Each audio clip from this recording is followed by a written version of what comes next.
Shalom, family. Good to see you all here. I hope you're doing well. Listen, they are putting some big old charges on these Somalians now. Now, there are some people that are not, but the vast majority of them are Somalis. They would be fools just to deport these people, knowing that some of them stole millions and billions. Really, if you just deport them back to Somalia, you just gave them a get out of jail for free card for stealing millions. Well, some of these people are going to be doing a lot of time behind bars. So they are starting to put charges, and you're going to know they're Somalian because you're going to hear these Islamic sounding names, and I'm going to let you listen to the charges that they're putting on them. So, no, yeah, many of them are being deported, but they're going to throw plenty of them that took millions of dollars that set up these fake businesses. A lot of them got these shell corporations and fake businesses and stole government money. They're going to put their butts in jail. They are going to put their butts in jail for stealing all that money. So they're starting to do it now. So they were fools. You can't steal. You stole from the federal government. And these folks really in their minds believed they were going to get away with it.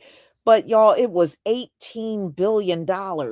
In order for it to be $18 billion, this government must have just sat there for a long time watching this activity and did nothing. That's a lot of money. So we're going to take a look at this. Oh, they're not going to get any leniency. They're melanated. Okay.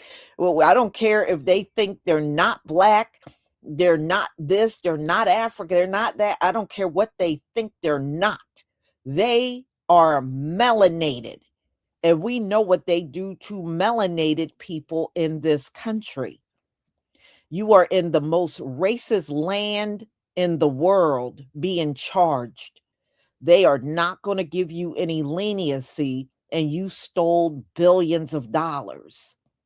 But you think you're not black, you about to get the black treatment up in here. You're about to get the black treatment, Somalia. Plenty of it. Wait until they start handing down them sentences, telling you you're going to be in jail for 20 and 30 years. You going to see the light. You getting ready to see the light for real. All right, y'all. Let me share my screen so we can get started.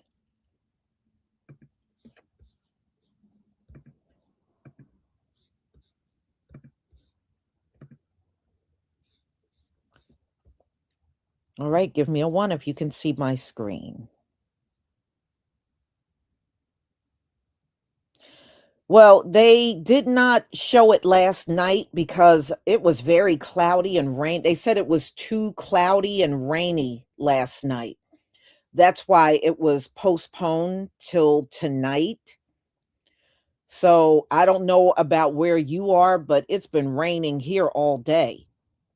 So it's still very cloudy and rainy, but it's going to be live streaming across the world. So even if I can't see it here in America, maybe I can look at a live stream somewhere in another country.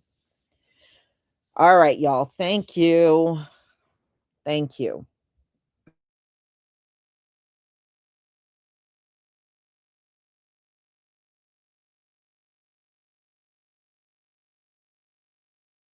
Investigations, which have become a matter of significant public concern both here and around the country. First, we're announcing charges against 5 new defendants in the investigation of fraud in the Housing Stabilization Services Medicaid program here in Minnesota. The first indictment, United States versus Hassan Ahmed Hussein and Ahmed Abdi Rashim Mohammed, involves the owners of Pristine Health LLC. a housing stabilization services company here in Minnesota. These two defendants enrolled in the Housing Stabilization Services Program, purportedly to provide services helping people who are facing housing instability find and maintain stable housing. They did no such thing. Instead, they submitted fraudulent claims to Medicaid for services that they did not actually provide to those individual clients. In all, they obtained more than $750,000 in Medicaid payments through their fraud scheme, much of which they used for pretty extensive international travel, including to London, Sydney, Australia, Istanbul, Turkey, Dubai, and several locations in Saudi Arabia. The second case being announced today is United States versus Camille Omar Salah, the owner of Safe Lodgings, Inc., another housing stabilization services company. As with the other defendants, Mr. Salah enrolled in the Housing Stabilization Program and began claiming to be providing housing stabilization services to people that were leaving drug and alcohol rehabilitation facilities. Again, he did no such thing. Instead, he just submitted fraudulent claims for services that he never provided. He submitted more than $1.4 million in fraudulent Medicaid claims, which he used to purchase more than $150,000 in cryptocurrency, as well as to fund his lifestyle. We learned recently that Mr. Salah actually fled the United States, after his company received a grand jury subpoena for records related to its participation in the Housing Stabilization Services Program. The fourth and fifth defendants are charged in United States versus Anthony Waddell Jefferson and Lester Brown. And this case is slightly different. This is an instance of what's essentially fraud tourism. Mr. Jefferson and Brown were residents of Philadelphia who had no connection to Minnesota, except for they heard that Minnesota and its Housing Stabilization Services Program was easy money. And so they traveled to Minnesota, enrolled their companies, Chosen Runner LLC and Retzel Real Estate LLC, in the Housing Stabilization Services Medicaid program here in Minnesota. They then returned to Philadelphia and began submitting fraudulent claims to Minnesota Medicaid here, through which they obtained more than $3.5 million in fraudulent Medicaid payments. This fraud tourism is new, although we've heard of it as investigators here. I mean, these defendants came here not to enjoy our lakes, our beautiful summers, or our warm people. They came here because they knew and understood that Minnesota was a place where taxpayer money could be taken with little risk and few consequences. Fortunately, through the hard work of the agents, that we have been able to charge them for their role here. Now, to date, we have charged 13 people for their role in the scheme to defraud the Housing Stabilization Services Program, and that investigation remains very much ongoing. We expect additional charges in the coming weeks and months.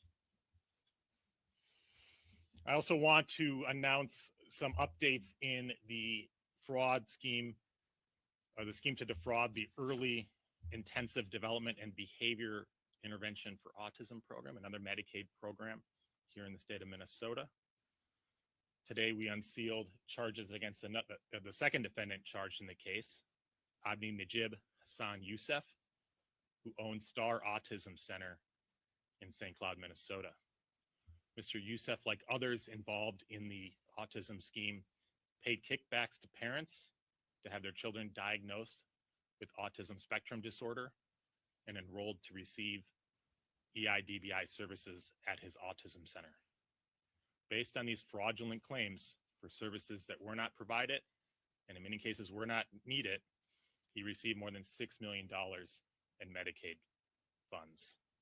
He used some of those proceeds to purchase a semi-truck for $100,000, and he also sent more than $200,000 to Kenya Jeff Goldblum is 72 and still looks effortlessly fresh and vibrant. Here's what regular guys his age are doing to keep their youth. Your jawline is the #1 factor in how old you look. Sagging jowls and a weak jaw make you look ancient, but a sharp, defined jawline makes you look decades younger. After my own jawline started disappearing into saggy jowls, I became obsessed with finding a solution that could restore that masculine edge. What I discovered was an ancient ingredient that can literally tighten and firm sagging skin to restore your natural jawline. I'm talking about beef tallow. Week 1, wrinkles start to melt away as your skin snaps back to the tight, youthful texture you remember. Day 2, it goes to work firming and sculpting the areas around your jaw, eyes, and neck. So by day 3, you're already at the price they've offered it. The price goes back up on home healthcare agency suspected of billing Medicaid for housing services that it never provided.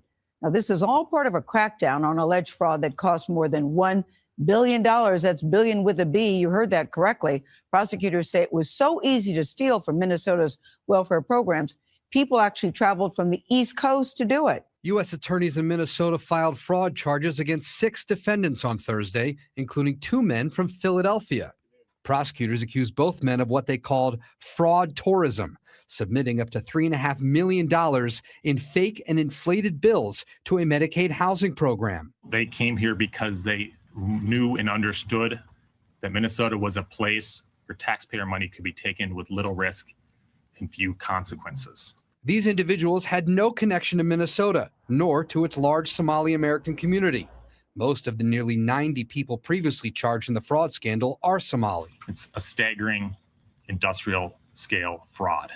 Court records obtained by CBS News show stolen money was spent on island resorts and luxury cars.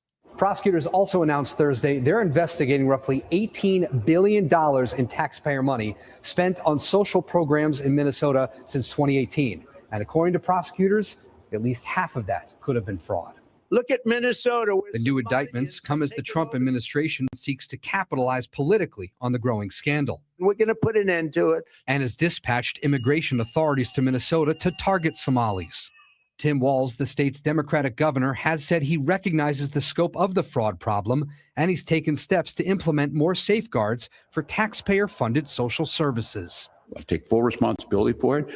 I think, and I will acknowledge certainly to Minnesotans and to the press here, I don't think we've done a good enough job of communicating the hard work that's been done. And joining us now with some new information is someone who has been covering this story since the beginning. It's Alpha News journalist Liz. You've been all over this story. What's the latest out of Minnesota? Yeah, we heard some pretty shocking numbers at that press conference talking about $18 billion paid out through these 14 programs that First Assistant U.S. and he quickly said, absolutely. So he detailed just this explosive growth of these programs, just a few in these last few years. But I'll say that we've been checking out a lot of this for ourselves through many tips from our readers. And just this week, we visited a dozen sites, and to be honest, they all seem fraudulent. Empty adult daycare. Here is sufficient, and we'll get into what the judge ruled in this case. But the whole scheme, not just with this guy, but with a bunch of other people, they're claiming it's like $8 billion or some crazy number like that. It's like it's huge. When you look at the stuff that they buy, I don't know why they wouldn't have included a tax count, because I guarantee you they're not paying taxes on the luxury items that buy, like car. I mean, this is $7 million. You can buy a lot of shit with $7 million. When you have a judgment of acquittal, first of all, if a jury acquits you, there's no right for anybody to appeal. You're done. You're a free man, woman, and it's done. If the judge gives you a judgment of acquittal before the jury verdict, no appeal. However, if the judge grants a judgment of acquittal after a jury verdict, it can get appealed. Now, the jury verdict gets a lot of deference on appeal, and we'll talk about that in a minute. So Yusuf was charged in 2024 after an investigation that concluded that he defrauded Minnesota Medical Assistance Program through his agency, Promise Health Services. Well, the judge was saying that the judge didn't tie him to this organization or said there wasn't sufficient evidence to tie him circumstantially, even though he had a lot of purchases and they didn't have an office. But they bought a lot of furniture, but didn't have an office. Promise Health Services claimed to provide home and community-based waivered services. The company had no actual office and operated for years from a mailbox at Central Avenue address. Here's the thing. Why do you need to have an address? Why do you need to have an office address? I mean, you can do things out of your home. You're doing services in people's home. So I don't know that that's a big deal. According to the charges, Yusuf and several family members illegally obtained Medicaid fraud by billing services that were never provided, submitting bills supported by falsified or non-existent documentation, significant overbilling for services, and offering kickbacks to clients to induce them to accept services from agencies.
I just got out of a press conference where First Assistant U.S. Attorney Joe Thompson, the lead prosecutor in all these federal fraud cases in Minnesota, said that the 14 Medicaid waivered programs that are under scrutiny in Minnesota cost $18 billion since 2018. And Thompson said it's possible that half of that could be fraudulent.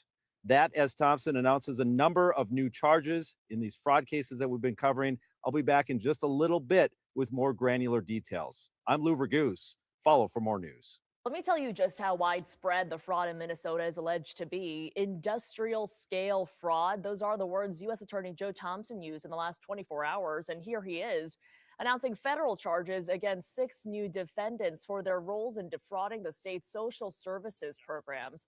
Now, the connections go beyond our state. Thompson says 2 suspects lived in Philadelphia. Another is accused of sending hundreds of thousands of dollars to Kenya.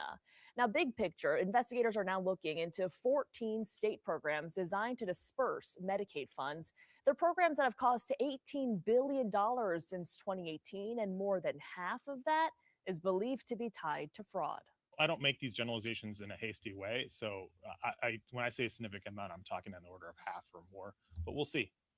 When I look at the claims data and the providers, I see more red flags than I see legitimate providers. And so that defendant I mentioned who sent money to Kenya pleaded guilty yesterday for her role, guys, get this, in a $14 million autism fraud scheme. Oh, you hate to see it. Bombshell statement about fraud in Minnesota. Today, federal prosecutors said it could top $9 billion.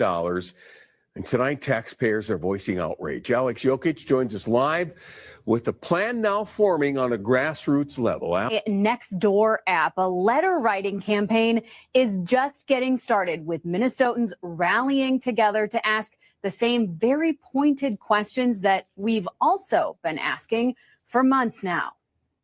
These are my lovely stockings. From a nurse in Woodbury. I am liberal politically. To a retired airport worker. Oh, I'm a Republican. Minnesotans on both sides of the aisle. We are all darn disgusted. We are furious. Are sick and tired of hearing about fraud in state-run programs for food, housing, and disability services. Now banding together through social media. This post urging people to write letters to state agencies, asking questions like which specific officials and managers have been disciplined, reassigned, or removed because of documented oversight failures. Who's going to be fired for this? Who's going to take responsibility and stop passing the buck?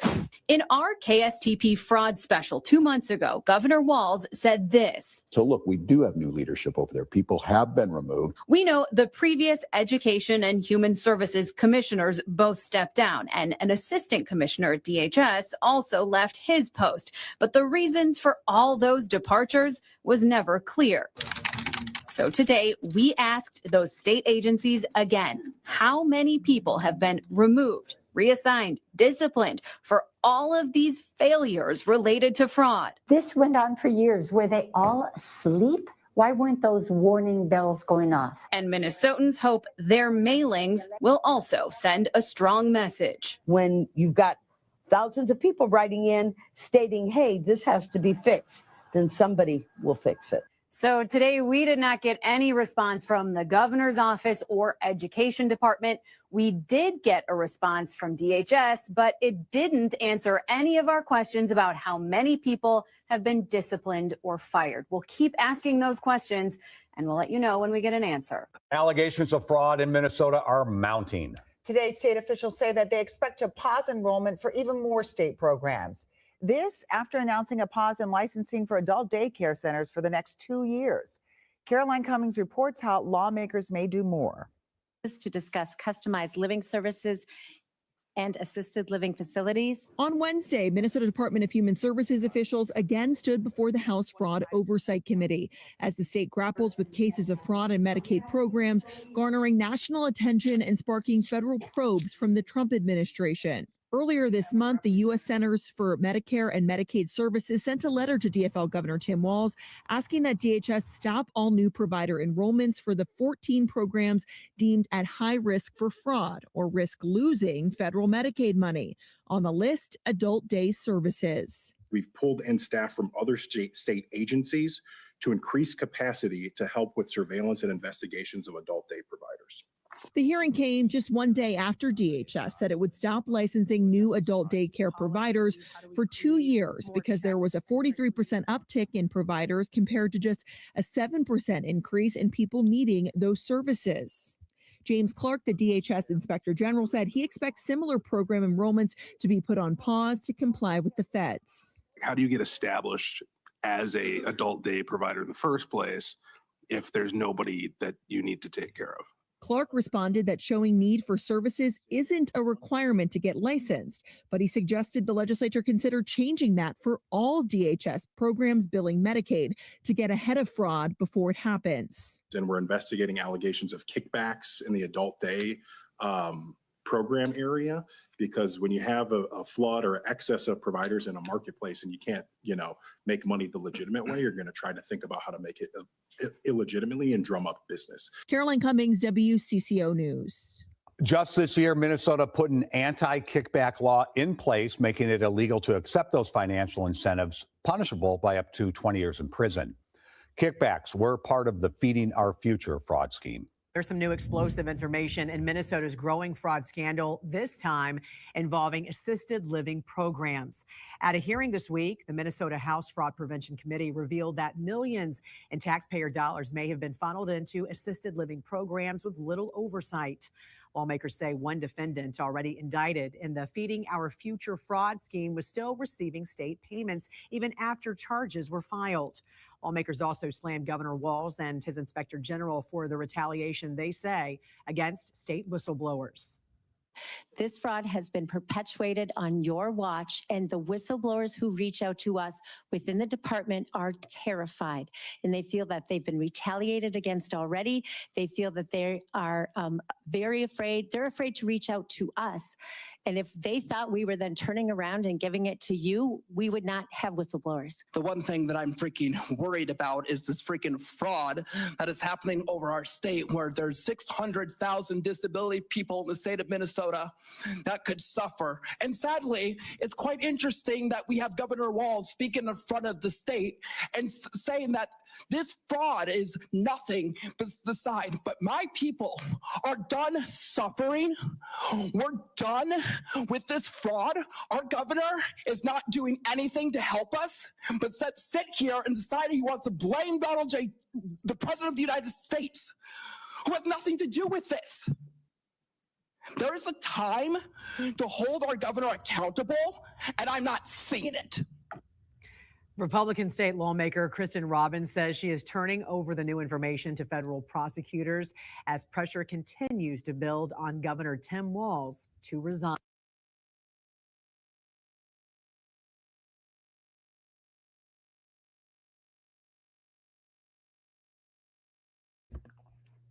You ever notice? See, this is why.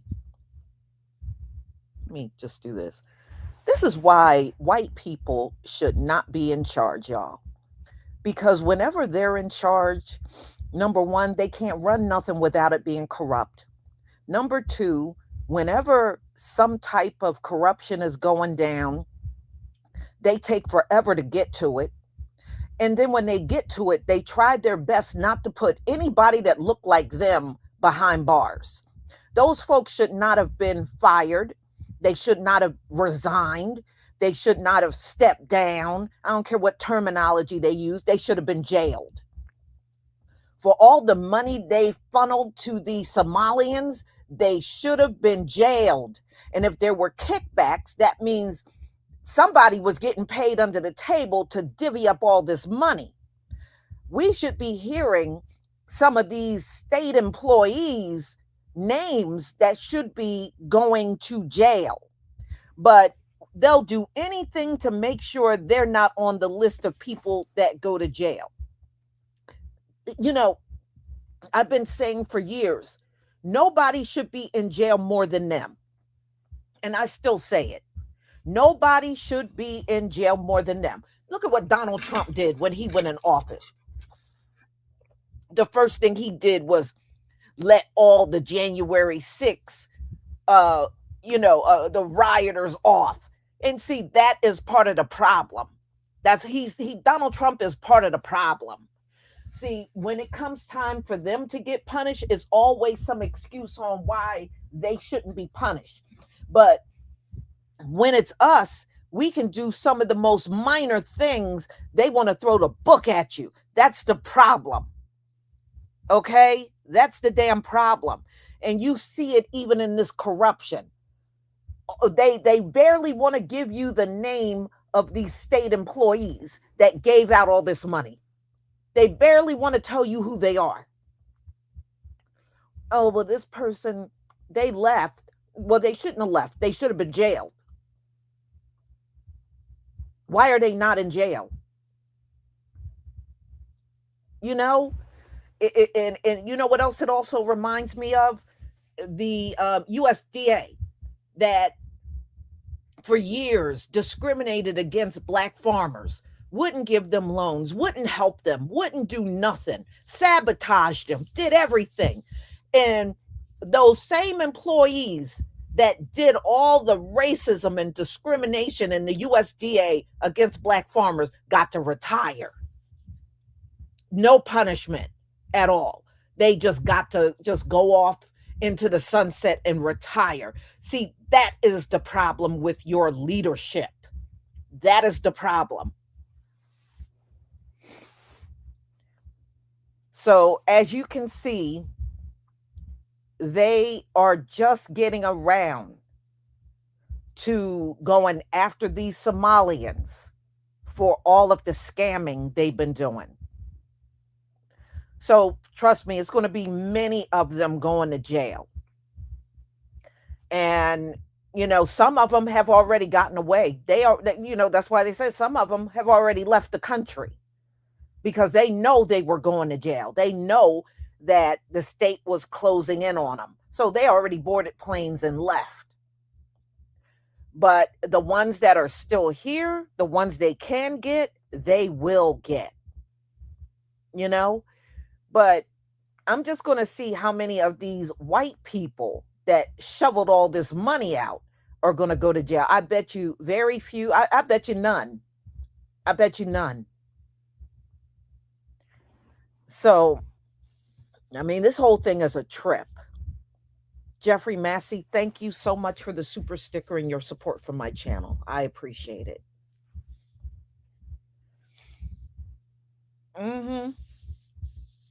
Yeah, well, you see what Donald Trump is doing. They can't even get in here on visas. And that includes, it's not just the Nigerians, the Somalians too. The Somalians can no longer get visas and just come in here because they're part of that list that Donald Trump canceled permanently. So they can't come in here on student visas anymore or even come in on work visas. They can't, no Somalian can come in this country with a visa anymore. So, he's going to get them out of here. See, they think, the ones like Ilhan Omar that are naturalized citizens, she thinks she's safe. She ain't safe. She ain't safe. None of them are at this point. Especially now they're indicting you for all the scamming. Oh, yeah, no, y'all ain't safe. None of you are, whether you're legal or you're not. It doesn't matter. None of you in that community in Minnesota are safe. None of you are safe. And that's what I'm saying. Many of those businesses that they started up there got started with scam money. Because I was reading about it. A lot of those businesses that they're sitting there talking about, oh, I got a legitimate business. A lot of those businesses got started with scam money. So, yeah, I mean, they're going to have to investigate all of those businesses to see if they really, truly are legitimate. Because at this point, you can't trust nobody in that community. None of them can be trusted. $18 billion. Woo! Talk about incompetent. Somebody was definitely incompetent in their positions. But y'all are the ones that want to have the big old fat positions with the big fat salaries. And then when you get in those positions, it never fails. You always prove to be the most incompetent. Never fails. So y'all, I'm going to go ahead and conclude. I got another live coming up at 3:45, and that one's going to be on 3i Atlas turning gold just days before it's going to do its pass by of Earth. So we're going to talk about that at 3:45. And don't forget to pick up your hair products. It's still 30% off. You have until December 24th to grab your products. So, y'all, I'm going to go ahead and conclude. I will see you later. Have a wonderful afternoon. Shalom, family.